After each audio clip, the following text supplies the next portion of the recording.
Bismillahirrahmanirrahim. Assalamualaikum warahmatullahi wabarakatuh. Perkenalkan, nama saya Wanda dengan NIM 1901412033 dari Pendidikan Biologi. Nah, di sini saya akan menjelaskan tentang materi genetika. Assalamualaikum warahmatullahi wabarakatuh. Bagaimana kabarnya hari ini? Alhamdulillah, sehat ya? Nah, baik, sebelum mulai pembelajaran, ketua kelas silakan pimpin doa ya. Selesai. Oke, sekarang ibu absen dulu. Dengarkan namanya baik-baik ya. Andika, hadir? Hadir ya. Vito, hadir? Hadir. Adinda, hadir? Hadir ya. Putri, hadir. Agil, ada? Sakit? Oh, sakit ya. Oke. Aludra, hadir.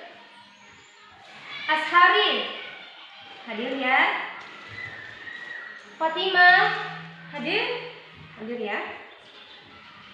Kasmawati, hadir ya.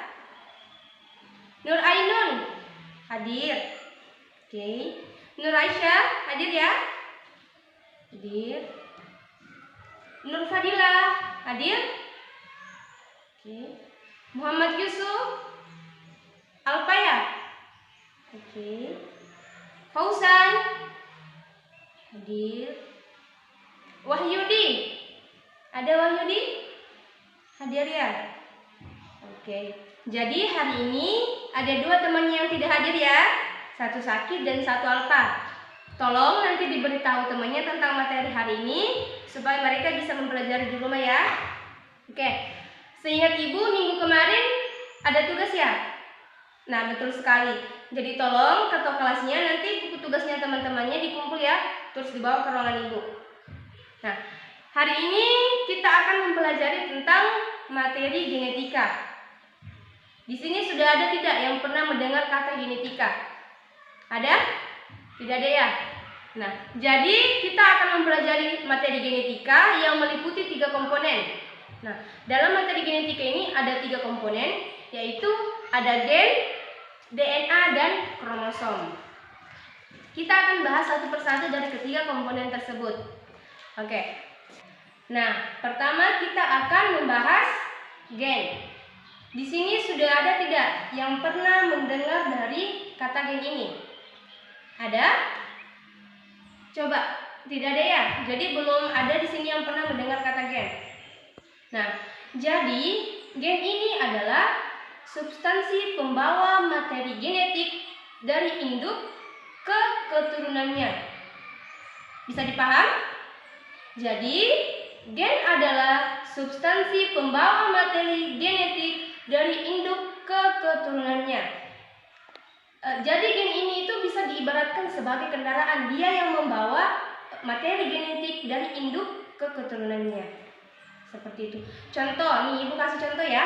Misalnya Andika punya rambut yang keriting misalnya. Itu dapat warisan dari siapa? Pasti dari orang tuanya. Nah, yang membawa materi itu atau yang membawa persamaan pewarisan sifat itu siapa? Gen ya? Ya, jadi yang membawa itu adalah gen. Jadi bisa diumpamakan gen ini adalah kendaraan. Seperti itu ya. Nah, gen ini terbentuk dari apa? Ya. Sebelumnya, materi genetik itu ada 2 ya, ada DNA dan RNA. Jadi, gen ini itu dibentuk dari DNA ya. Diingat itu, jadi gen itu terbentuk dari DNA. Dari berbagai bentuk DNA, jenis DNA itu bergabung dan membentuk gen. Jadi diingat ya, gen itu terbentuk dari DNA. Dari berbagai jenis DNA itu, DNA dari bapak, DNA dari ibu, itu menyatu, kemudian ya, itu yang membentuk gen. Dan itu semua, pewarisan sifat itu semua itu dibawa oleh gen menuju menuju kita ya, menuju anaknya untuk pewarisan sifat selanjutnya. Seperti itu ya. Kemudian di sini ada yang tahu tidak fungsi dari gen? Ada? Jika anak-anak memperhatikan apa yang Ibu jelaskan di awal, pasti sudah ada yang tahu apa fungsi dari gen. Ada yang tahu? Fungsi gen itu ada 2. Ada? Tidak ada ya?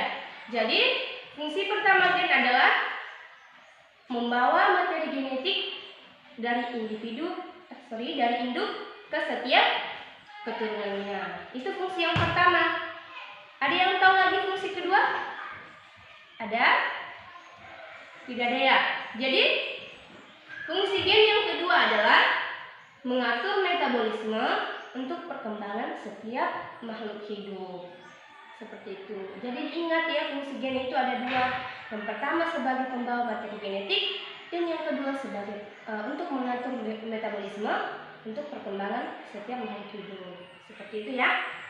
Oke. Nah, tadi Ibu singgung sedikit tentang DNA dan RNA. Nah, sekarang Ibu tanya lagi. Ibu sebut satu nama ya, harus dijawab. Ibu cari namanya dulu. Coba Ashari. Ibu mau tanya Ashari, coba. Tahu tidak apa itu DNA atau RNA? Tahu? Ya, Ashari jawab, Bu, DNA dan RNA itu materi genetik.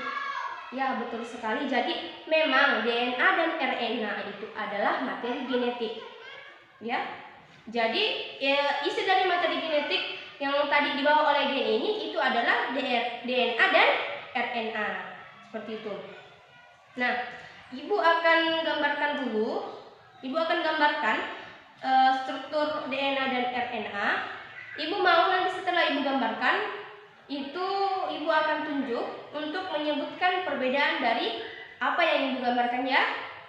Oke, jadi Ibu akan gambarkan terlebih dahulu. Ibu akan gambarkan DNA dan juga RNA.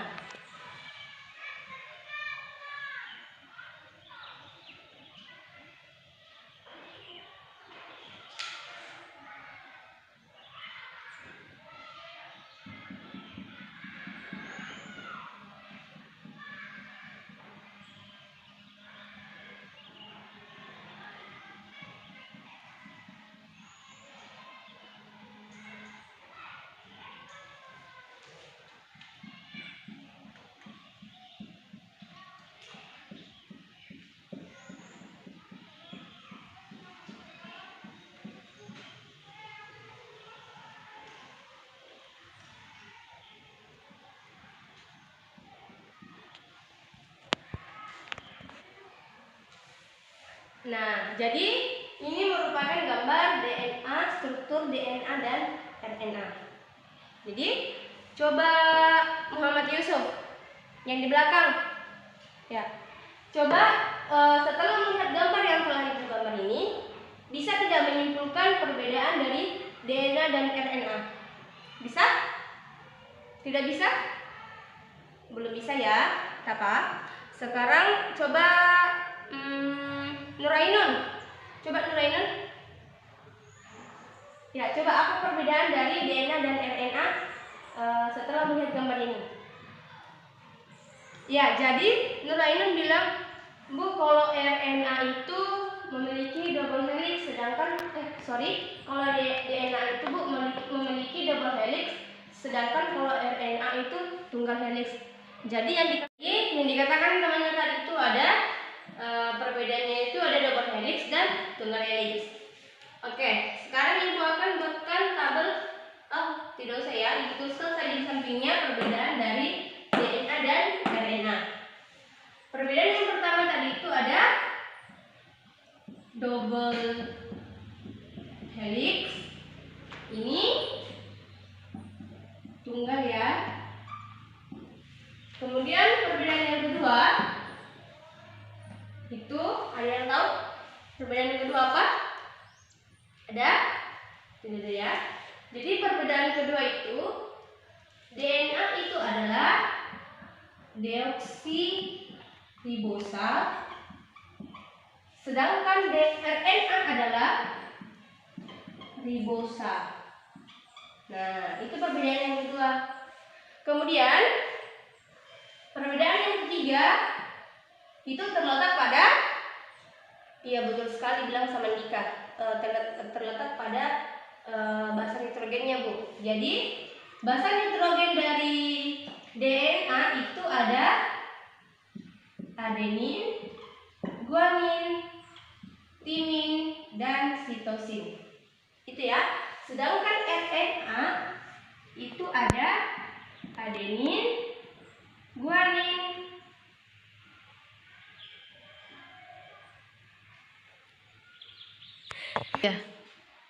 adenin, guanin, kemudian ada timin dan urasil. Jadi ada yang lihat perbedaan dari basa nitrogennya? Ada? Terus ya, basa nitrogen DNA itu ada adenin, guanin, timin, dan sitosin. Sedangkan RNA ada adenin, guanin, timin, dan urasil. Jadi perbedaannya terletak pada sitosin dan urasilnya. Oke? Kemudian perbedaan yang keempat, ada yang tahu? Ada? Ya. Jadi perbedaan yang keempat itu adalah letaknya DNA dan RNA. Jadi DNA ini itu terletak di inti. Ada lagi yang tahu di mana? Di kloroplas. Itu ya. Kemudian RNA, ada yang tahu? RNA itu juga terletak di inti, sitoplasma, dan kloroplas. Itu perbedaan. Nah, ini merupakan perbedaan dari DNA dan RNA. Bisa dicatat ya supaya nanti bisa dipelajari di rumah. Ya. Jadi setelah kita mengetahui perbedaan dari DNA dan RNA ini, tadi masih ingat kan? Apa sih DNA dan RNA ini?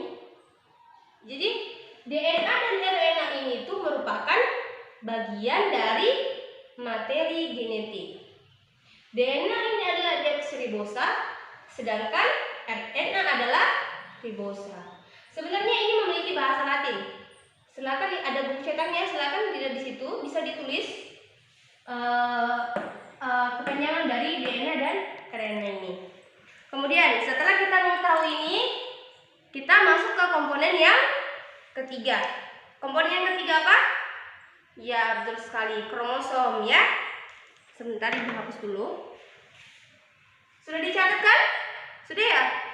Sudah ya.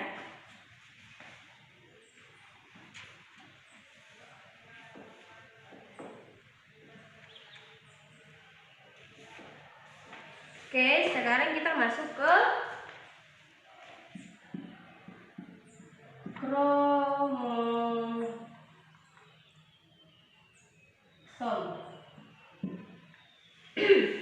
Nah, sudah ada yang pernah dengar kromosom? Ada yang tahu kromosom itu apa? Ada? Jadi, sudah ada yang pernah dengar kata kromosom? Ada? Ada ya? Ibu yakin pasti di sini sudah ada yang pernah dengar kata dari kromosom. Tetapi sebelum kita melangkah lebih jauh masuk ke dalam materi kromosom, Ibu mau sebentar, Ibu cari namanya dulu. Coba Nur Fadila, mana? Nur Fadila ya. Coba berikan Ibu satu contoh lagi tentang pewarisan sifat, seperti yang Ibu kemukakan di awal tadi. Contoh yang Andika Ibu jadikan contoh itu, misalnya Andika memiliki rambut yang keriting. Nah, itu merupakan pewarisan dari ibu atau bapaknya. Nah, coba Nur Fadila berikan Ibu contoh tentang pewarisan sifat. Cukup tidak usah jauh-jauh ya, cukup di sekitar lingkungan kita saja. Mungkin teman sebangkunya mau diambil contoh, atau teman sekelas yang lainnya. Coba teman-teman yang lain tolong dengarkan ya apa yang dikatakan oleh Nur Fadila. Ya, jadi Nur Fadila bilang, Bu, contoh lainnya yang lebih sederhana lagi. Misalnya dia ambil contoh dirinya sendiri ya. Misalnya saya pribadi, Bu, saya memiliki hidung yang mancung. Nah, ketika dewasa nanti kita sudah memiliki keluarga dan sudah memiliki seorang anak, bisa besar kemungkinan apa yang hidung mancung yang saya punya itu akan turun ke keturunannya. Jika tidak, berarti yang pewarisan sifat yang terjadi pada anaknya itu berarti dari suaminya ya, kalau tidak dari Nur Fadila sendiri. Ya, itu contoh yang sederhana lagi. Oke, Ibu rasa sudah paham ya tentang pewarisan sifat, contoh-contohnya? Sudah paham? Atau sebelum kita masuk ke materi kromosom, siapa tahu belum ada yang belum terlalu paham tentang pewarisan sifat. Sebenarnya itu tidak terlalu rumit, cuma agak sedikit rumit ya. Coba ada yang pernah dengar tentang? Ya. Nah, oke, Ibu rasa sudah paham semuanya ya. Sekarang kita masuk ke kromosom. Ada yang tahu kromosom itu apa? Ada? Yang di belakang, ada yang tahu? Tidak ya. Jadi kromosom itu adalah sebuah molekul DNA panjang yang mengandung seluruh atau sebagian materi genetik dari suatu organisme. Jadi diingat ya, kromosom adalah sebuah molekul DNA panjang yang mengandung seluruh atau sebagian materi genetik suatu organisme. Dicatat di bukunya baik-baik, kemudian itu diingat ya. Oke. Setelah kita mengetahui tentang pengertian dari kromosom, dalam kromosom ini itu ada beberapa bagian ya. Kalau tidak salah itu ada 3 bagian. Coba, ada yang tahu apa saja bagian-bagian dari kromosom? Ada? Ada yang tahu?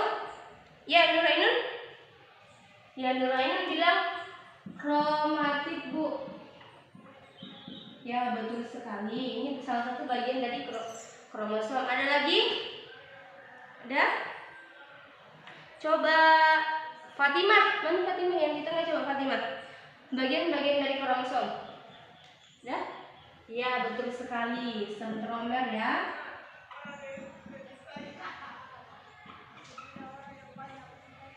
Kemudian yang ketiga, ada lagi. Sepertinya ini Ibu harus sebut namanya ya, supaya menjawab. Ya, jadi Ibu sebut lagi. Coba Adinda. Mana Adinda? Nah, coba Adinda. Bagian terakhir dari kromosom apa? Ya? Iya, betul sekali. Jadi ini tekon. Jadi inilah ketiga bagian dari kromosom. Nah, setelah kita mengetahui ketiga bagian dari kromosom, kita harus tahu dong pengertian dari ketiga bagian-bagian tersebut. Nah, coba bagian yang pertama itu ada kromatid. Ada yang tahu tidak pengertian dari kromatid? Ada yang tahu? Ibu yakin di sini pasti sudah pada tahu ya. Cuma mungkin karena malu-malu saja. Ya. Jadi kromatid ini itu adalah salah satu dari 2 lengan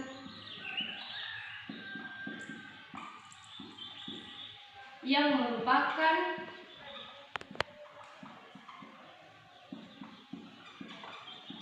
hasil dari pembelahan.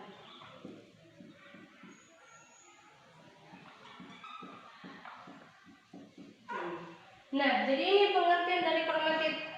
Ya, salah satu dari 2 lengan yang merupakan hasil dari pembelahan sel. Silahkan dicatat ya di bukunya ya. Kemudian yang kedua, ada sentromer. Ada yang tahu? Apa itu sentromer? Ada? Tidak ada ya. Jadi sentromer ini itu bisa dikatakan dia ini itu bagian pusat, ya. Tempat melekatnya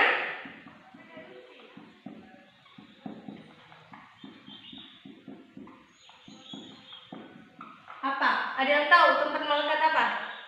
Ada? Iya, betul sekali ya, benang spindle.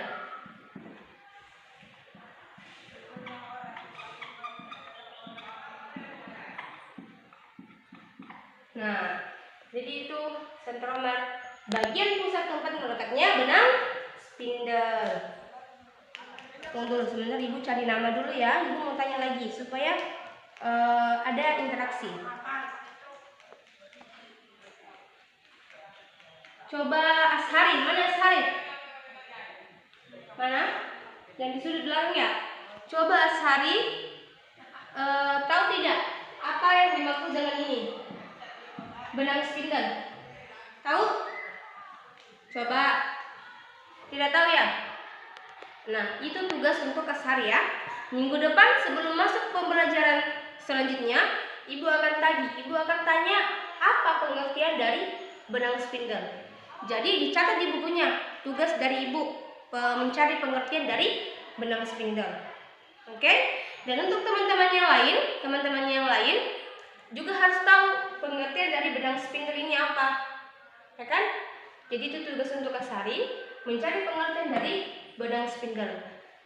Karena dari tadi Ibu lihat dia hanya menghayal saja. Ibu tidak tahu apa yang dihayalkan. Kemudian kita masuk ke kinetekor. Nah, ada yang tahu tidak pengertian dari kinetekor ini apa? Ada yang tahu? Tidak ada ya. Jadi sebenarnya kinetekor ini itu adalah bagian dari sentromer, tempat benang spindle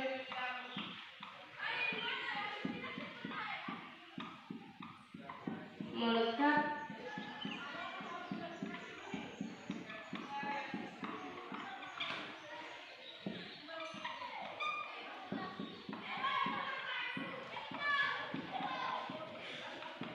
Nah, jadi kinetekor ini itu adalah bagian dari sentromer, tempat benang spindle melekat selama masa pembelahan. Ya. Jadi ini tuh kinetekor ini tuh bagian dari sentromer. Kan sentromer tadi itu adalah bagian pusat tempat melekatnya benang spindle. Nah, kemudian kinetekor itu adalah bagian dari sentromer, tempat melekatnya benang spindle selama masa pembelahan. Sudah paham? Dicatat di bukunya supaya itu bisa diingat.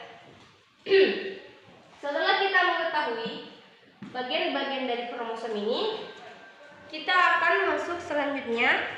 Sebentar, Ibu hapus dulu. Sudah ditulis?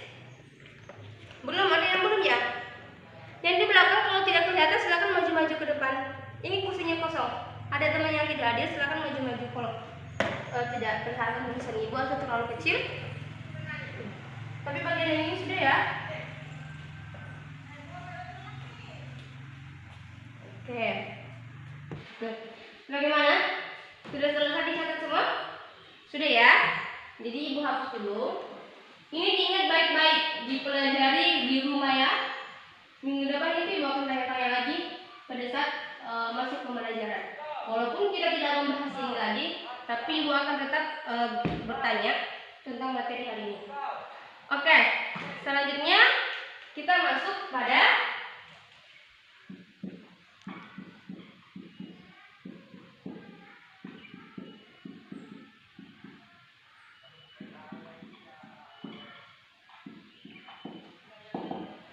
bentuk-bentuk kromosom. Nah, Ibu mau tanya lagi. Sepertinya Ibu harus cari nama lagi. Coba mana Kausan? Nah, yang di sana. Ibu tanya, ada berapa bentuk dari kromosom? Ada berapa? 3? Ya, kurang tepat ya. Ada yang tahu lagi berapa jumlah dari bentuk kromosom? Ada? Ya, coba. Iya, Fatimah. Ya, Fatimah bilang ada 4, Bu. Jadi, betul sekali. Bentuk dari kromosom itu ada 4.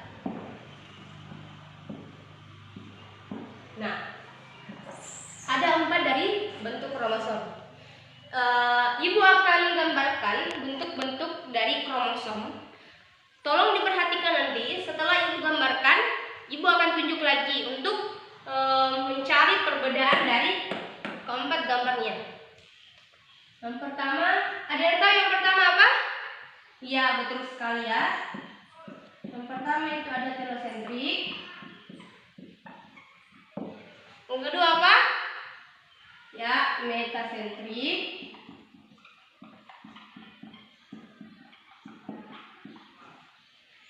Yang ketiga, ada yang tahu?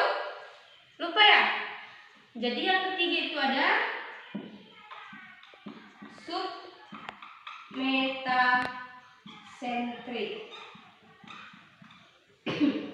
Yang keempat ada yang tahu? Iya, betul sekali. Yang keempat ada akrosentrik. Sekarang saya akan gambarkan terlebih dahulu. Disimak baik-baik gambarnya.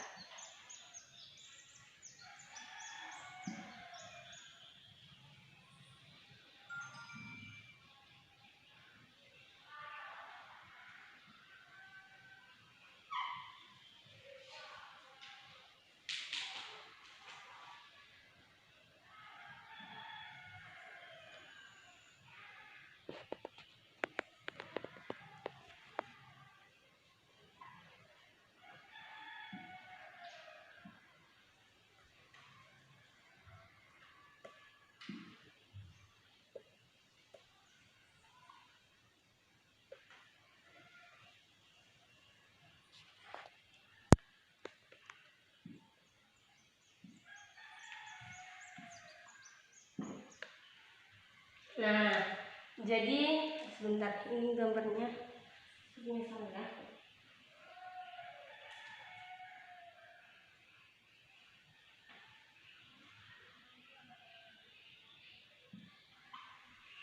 Oke. Sekarang perhatian. Sekarang coba siapa ya? Ini siapa yang belum pernah ibu sebut? Coba Aludra. Ada? Ya. Dari keempat gambar ini, coba apa perbedaan yang paling mencolok dari keempat gambar ini? Bisa? Ya, silakan. Iya. Jadi Aludra bilang, Bu, perbedaan yang paling mencolok dari keempat gambar ini itu terletak pada bentuk lengannya. Ya, bentuknya ini yang dikatakan lengan. Katanya itu terletak pada bentuk lengan. Jadi itu sudah betul. Salah satu perbedaan paling mencolok dari keempat gambar ini itu adalah bentuk lengannya. Ya, sudah betul. Kemudian kita akan bahas satu persatu, mulai dari telosentrik, metasentrik, submetasentrik, dan akrosentrik. Yang pertama, telosentrik. Ada yang bisa jelaskan gambar ini? Ada? Tidak ada ya. Jadi telosentrik ini adalah dia itu hanya memiliki satu lengan, hanya memiliki satu lengan saja dengan sentromer. Jadi yang bundar-bundar ini itu namanya sentromer ya. Ini juga sentromer, ini juga, dan ini. Jadi hanya memiliki satu lengan saja dengan sentromer terletak di ujung. Kemudian yang kedua ada metasentrik. Jadi metasentrik ini itu mempunyai berapa lengan? Dua ya? Iya. Mempunyai dua lengan dan sentromernya terletak di tengah. Betul sekali. Kemudian yang ketiga, submetasentrik. Mempunyai berapa lengan? Dua ya? Ya, betul sekali. Mempunyai dua lengan yang hampir sama panjang, kan? Hampir sama panjang. Dan sentromernya juga hampir di tengah. Jadi beda letaknya. Kalau metasentrik itu dua lengan sama panjang dan sentromer terletak di tengah. Sedangkan submetasentrik memiliki dua lengan hampir sama panjang dan sentromernya juga hampir di tengah. Kemudian yang keempat ada akrosentrik. Nah, jadi akrosentrik ini mempunyai dua lengan, tetapi apa? Nah, betul sekali. tetapi tidak sama panjang, dan sentromernya juga terletak di ujung dekat dengan kromosom. Jadi ini bentuk-bentuk dari kromosom. Itu diingat baik-baik, ada 4. Ada telosentrik, metasentrik, submetasentrik, dan akrosentrik. Silakan digambar ya, digambar di buku catatannya. Nah, oke. Jadi setelah kita mengetahui semua tadi tentang kromosom ya, ada DNA tadi, ada RNA, ada gen, ada banyak ya. Untuk ibu akan berikan tugas. Ada 2 tugas, ada tugas individu dan ada tugas kelompok. Jadi di sini ada 15 orang ya. Ada 15 orang. Ibu bagi jadi 3 kelompok saja. Jadi nanti satu kelompok itu berisikan 5 orang. Untuk nama-namanya nanti ibu serahkan sama ketua kelasnya saja. Jadi tugas kelompoknya itu adalah mencari, ya ini bisa ambil gambar ini, mencari struktur gen, DNA, RNA, dan kromosom. Itu digambar di kertas manila bisa, atau kertas yang lebih besar lagi. Kertas apapun itu yang penting besar, yang penting muat ya untuk strukturnya itu. Kemudian dikreasikan sesuai dengan imajinasi sendiri, mau kasih berwarna atau bagaimana terserah, yang penting jelas ya. Itu untuk tugas kelompoknya. Kemudian itu minggu depan akan dipresentasikan. Jadi waktunya itu sudah cukup banyak yang untuk dikerjakan. Kemudian tugas individunya. Tugas individunya adalah membuat rangkuman atau resume dari materi hari ini, yang mencakup mulai dari tadi ada gen, pengertian gen, ada fungsi gen, kemudian kita masuk ke DNA, ada RNA, perbedaannya, kemudian kromosom, ada banyak ya. Nah, itu dibuatkan semacam resume. Nah, itu dalam bentuk makalah, dibuatkan dalam bentuk makalah. Paling sedikit itu sekitar 6 lembar, tidak terhitung dengan sampul ya. Kemudian untuk aturan penulisannya itu seperti biasa saja, Times New Roman, kemudian 12 font ya. Itu untuk tugas individunya. Dan itu juga akan dikumpul bersamaan pada saat presentasi tugas kelompoknya nanti. Ya. Jadi untuk tadi temannya 2 orang yang tidak hadir, itu silahkan diberitahu nanti untuk teman kelompoknya masing-masing. Kemudian tugas individunya juga tolong diberitahu. Kalau misalnya materi hari ini itu tidak terlalu mencakup atau tidak terlalu luas, untuk tugas individunya yang membuat resume bisa dicari di Google. Yang penting tidak mengcopy paste ya. Ibu akan periksa dengan teliti dan ibu akan tahu siapa yang cuma mengcopy paste dari Google saja. Oke, jadi materi pembelajaran kita hari ini tentang genetika, itu DNA, gen, RNA, dan kromosom. Sebelumnya ada yang mau bertanya lagi atau ada yang belum paham? Ada? Tidak ada yang bertanya, ibu anggap sudah paham semua ya. Jadi ibu harap tugasnya minggu depan itu antara tugas kelompok dan individu itu bisa dikuasai dengan baik. Ya, dan untuk ini poin penting untuk yang presentasi kelompok minggu depan, ibu tidak mau melihat yang aktif dalam mempresentasikan tugasnya itu hanya 1-2 orang. Ibu mau kelima-limanya itu aktif. Jadi akan bergantian untuk menjelaskan apa yang telah digambarkan. Dan ibu tidak mau lihat ada yang menjelaskan sambil melihat buku, ya. Jadi harus betul-betul dipahami. Mengenai tugasnya tidak ada lagi yang ingin ditanyakan. Ya, kenapa Putri? Untuk tugas individunya tidak perlu dipakaikan sampul berwarna, ya, karena nanti ibu akan satukan dengan tugas-tugas teman yang lain. Nanti setelah ibu satukan baru akan ibu pasangkan sampul. Nah, sudah jelas? Sudah ya? Oke, jadi materi pembelajaran kita tentang genetika cukup untuk hari ini saja. Ibu harap apa yang ibu sampaikan itu bisa dipahami dengan baik ya. Oke. Jadi hari ini cukup sampai di sini pertemuan kita. Ibu akhiri dengan ucapan Assalamualaikum warahmatullahi wabarakatuh.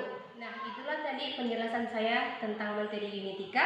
Kurang dan lebihnya mohon dimaafkan. Wabillahi taufiq wal hidayah. Wassalamualaikum warahmatullahi wabarakatuh.